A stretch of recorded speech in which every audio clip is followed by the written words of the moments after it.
Good afternoon, everyone. We want to welcome you to the Festival of American Folklife, to the Hawaii program on this Sunday afternoon.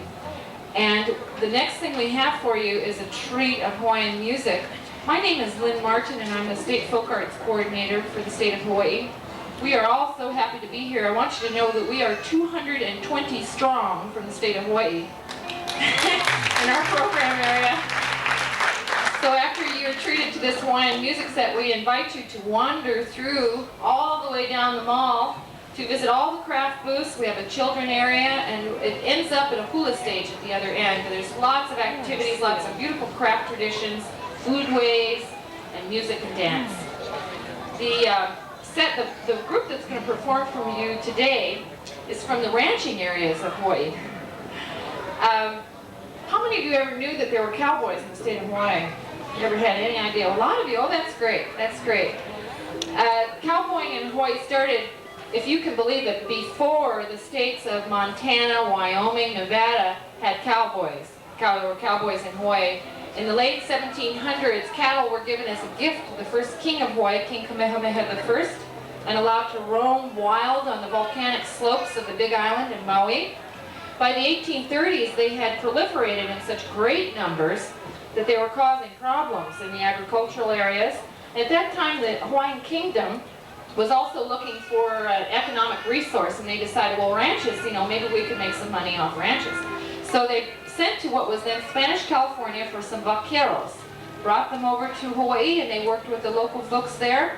Usually the Hawaiians, Portuguese, Puerto Ricans, many ethnic groups got involved with ranching, and that's where our ranching industry started. The folks that are going to be joining you today, Ku'ule's own, are from the ranching country of Maui, from two different ranches. If I could introduce to you Ku'ule and Merton Kekivi. They are from Ulupalakua Ranch on Maui, and off to my left here is Francis and Melba Ho'oahi. They're from God's Country, Kaupo Ranch on Maui. They live down a road. You have to drive an hour and a half on a road that the rental cars will not allow you to drive a car on. They are from, the last great rural areas of the state. Now, this kind of music that they're going to play for you is the kind of music that you would hear at a family gathering, at a party. Parties are held in Hawaii for the same reasons you hold parties: birthdays, marriages, weddings, and especially for a first-year baby luau. And if you can kind of sit back and relax and enjoy the beautiful sounds of Ku'ule's own.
treat you to a hula dance. And we have asked Millie Lonnie Allen, who's normally working in our children's area. She's going to come up and do a dance for you. And I think this tune is Pua Iwiahi. This is a love song for the sandalwood blossoms. There used to be lots of sandalwood trees in Hawaii, but they were all forested out in the early trading days and shipped off to China. So we have very few left anymore. But this is a love song for the sandalwood blossom.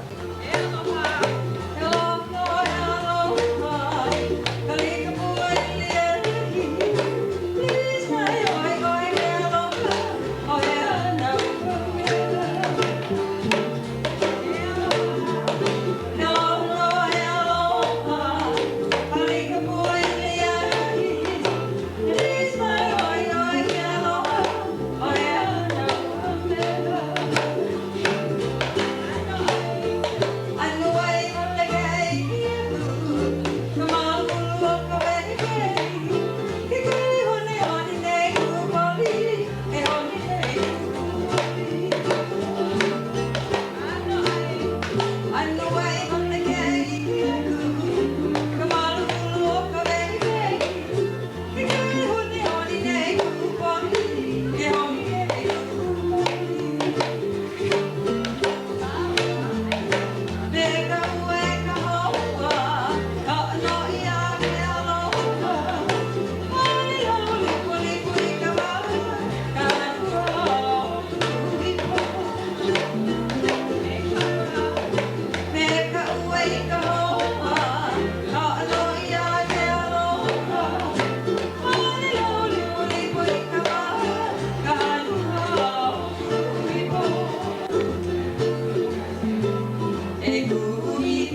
Callahan is going to come back and join us again.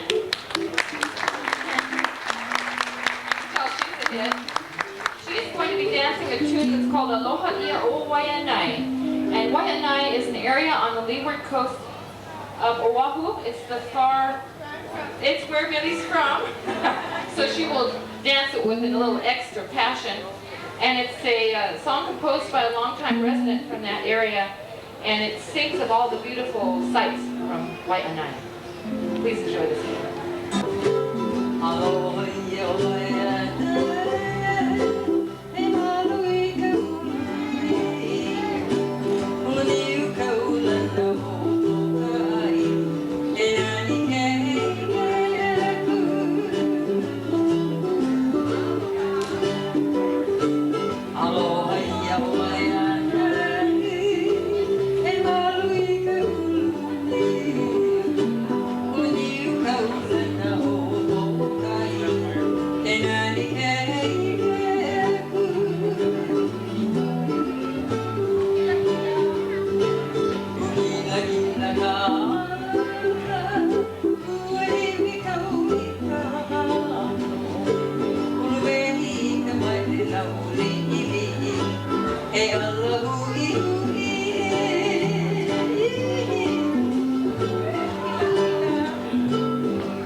Songs are about beautiful places because the people in Hawaii feel so warmly towards their home, towards all the beautiful aspects of nature. They also feel very warmly about people, about each other, and many of the songs are love songs.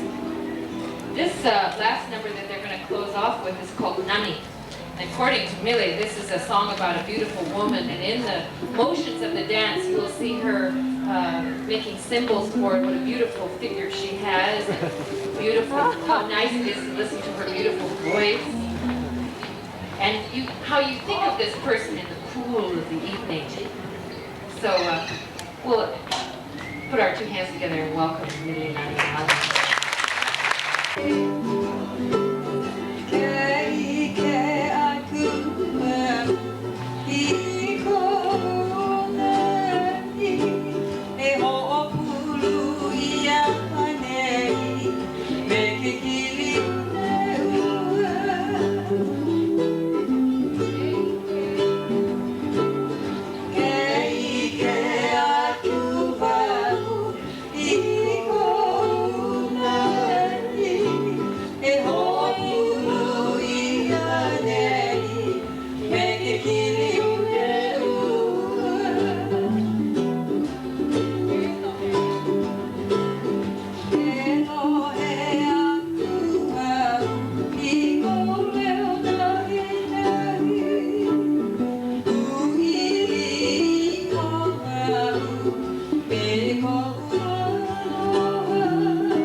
music here in a minute. I want to encourage everyone to get a hold of one of these gorgeous program books. They're available at the kiosks, at the information booths, at the entrances to all the gates. They've got the schedules for the rest of the few days of the festival, and they've also got very informative essays on each of the program areas of our festival. We have to thank our sponsors. You know, I want to let you know that we have many sponsors, and they have made it possible for us to be here. The Governor's Office of the State of Hawaii, the State Foundation on Culture and the Arts, who I work for, and the Hawaii Visitors Bureau, and numerous private sponsors have made it possible for us to be here. We also want to thank our gracious host, Smithsonian Institution, for providing this beautiful space for us. They spent these gorgeous arrangements that are on stage in back of me here, and throughout the site as you go through, were all given to us by the Department of Agriculture of the state of Hawaii. We've had 2 big shipments, giant shipments of flowers, and this batch came in just last week before the festival reopened. We took a little break. Want to also let you know that we have tapes available for sale in the museum shop area if you like Hawaiian music. There's some of our individual musicians have got tapes and records there. We also have a tape that's called Musics of Hawaii, which is kind of a sampler. It's got one piece for pretty much every group, including the Okinawan folks who are going to treat you to some of their dances, and they're using a microphone to Robert Garfield, who will be telling you a little bit about the Okinawan community in Hawaii and about what you're going to be seeing. We thank you for being here at this festival today. Thank you.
But during that time of his life, the child is dedicated to the gods of the hula. And so the child has to do certain kinds of things, interact in certain kinds of ways with the gods. And there's a lot of dependency on the psychic. As my sister was talking about ancestral worship, there's a lot of interdependency with the ancestors that were initially involved in this particular tradition. Costuming that the dancers wear, Puanalani, the Halawakikuhi has brought quite a few varieties of costumes. There were certain kinds of costumes that were worn before the arrival of Western culture and Western fabrics, of which they brought some, and then some new influences that came in around the time of the missionaries and the traders, the introduction of trade cloth. You know, it changed the costumes, and also in the leis, in the heads, on the wrists, and in the ankles. And we could talk a little bit about costuming and who makes them and the importance that they have for the dance. Everything is done by the student themselves. No one else does it. We initially teach them how to go out and gather the things for their leis or their costume or their implements. We teach them how to make their implements, but it is made with, it's done, what do I want to say? Well, the costuming is gathered or made by themselves. And there are different types of styles. Say, for instance, cook contact or pre-Western contact.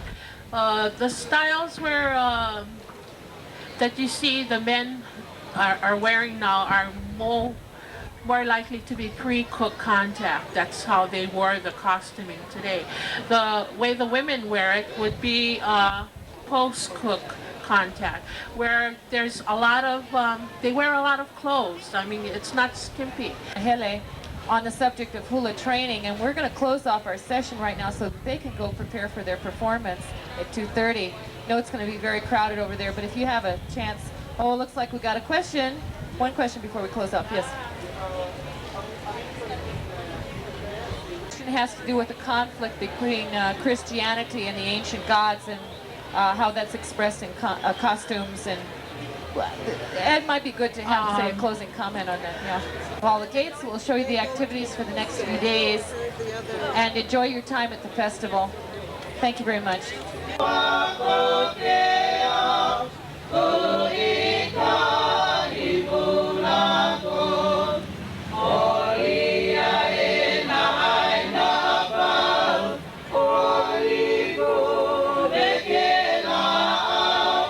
Hey, hi.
Ina ke o ka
stop clapping, we'll dance for another half an hour.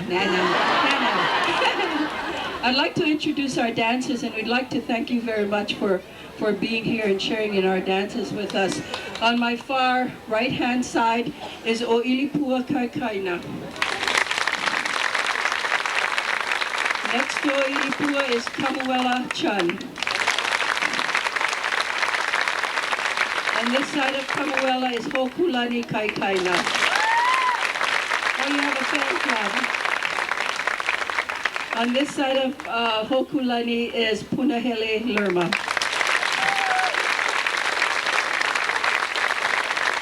On my side of Punahele is Kau'i Almeida. Oh, you have a fan club too. On my side of Kau'i is Kika Nohara.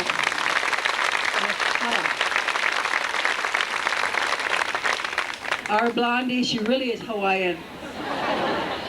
Yeah. Her brothers and sisters are all my color. Askew. Ke'onauna. This is Ke'onauna Chas. And our soloist is Kaipo Frias. Our presenter is Antaidi Mackenzie. My younger sister, Nalani Kamakaole. Give me a little confidence. First song I'd like to do. You see, everybody tell me you don't look like you're Hawaiian. Let me assure you, I'm 44% Hawaiian, but I had two haole grandfathers, so throwback to the haole. My father's dad was from Missouri, and he always claimed to be part mule. My mom's dad from Wales, and he was quite a good singer. I think Welshmen are good singers, I think. I never saw him. He died BC, before Clyde. First song I'd like to do is called Remember, Be Sure, and Be There. This song was written for the island of Molokai. If you go way on the east end of the island of Molokai, there's a valley there called Halava Valley, and there's a waterfall. Oh, you gotta walk to get to that waterfall, way up. Several miles you have to walk up to get to this waterfall. But it is one unusual waterfall. It's a high waterfall, but it's not one that jumps off like this. Where the water it is kind of on a slope like this, so the water sticks to it, you know, and just rolls down. Bang. Vai palihi na pali. But you know, this song here, someone made a date with someone. And the meeting place was over at this valley, so as she wouldn't be lost or even, he describes the area around it, describes the hills, the plants, and then he describes this waterfall. And after the graphic description, he says, remember, be sure, and be there. That's an order. All Hawaiian songs are love songs. And it sounds like a double-edged sword, cuts both ways. Ole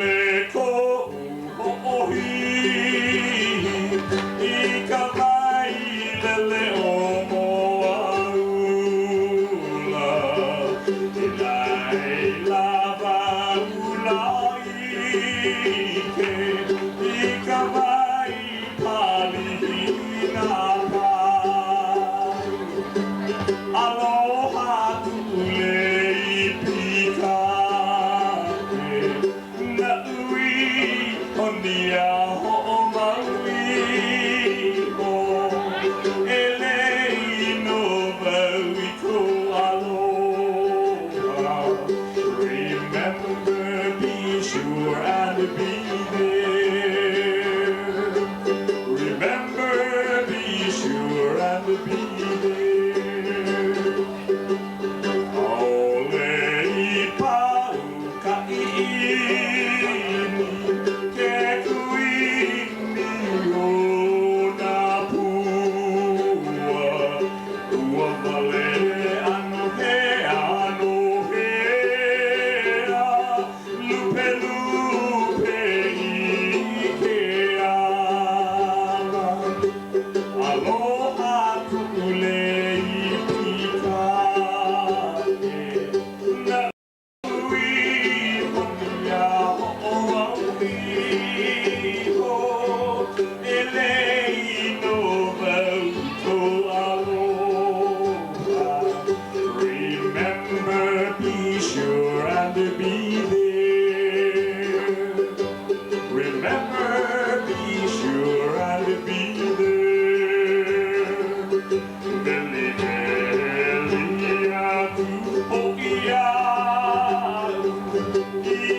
called rudder scuba. Rudder scuba, the same thing. Driver.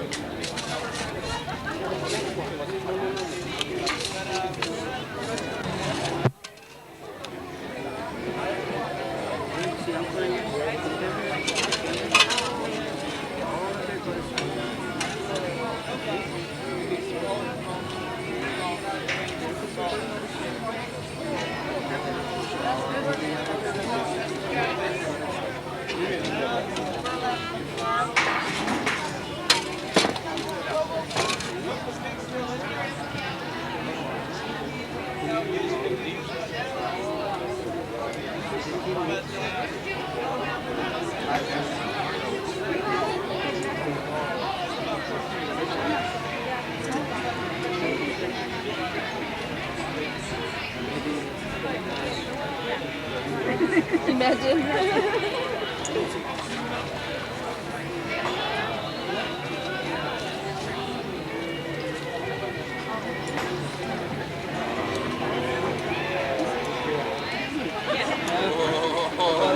You look good. There's nothing else.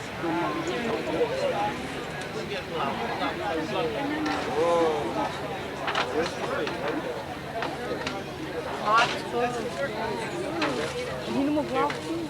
They don't wear gloves. Really? Even back home, they don't wear gloves. Oh, you just put the kind of Wash your hand, yeah. You wet your hand and you that's how my Oh, who?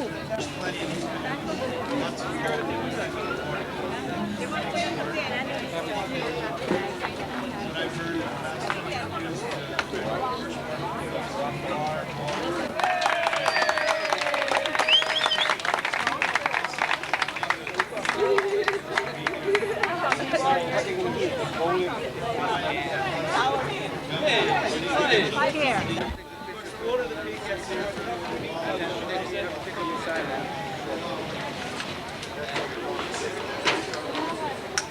Now the fun part, so take it into the kitchen, just break it up. This is it, ladies and gentlemen.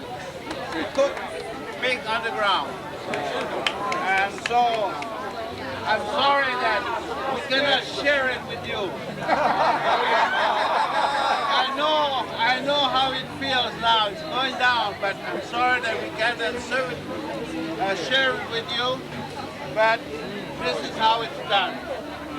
And so, Can you sample it? aloha to everybody. We'll remember you when we eat it. Take the board in. Take the board in.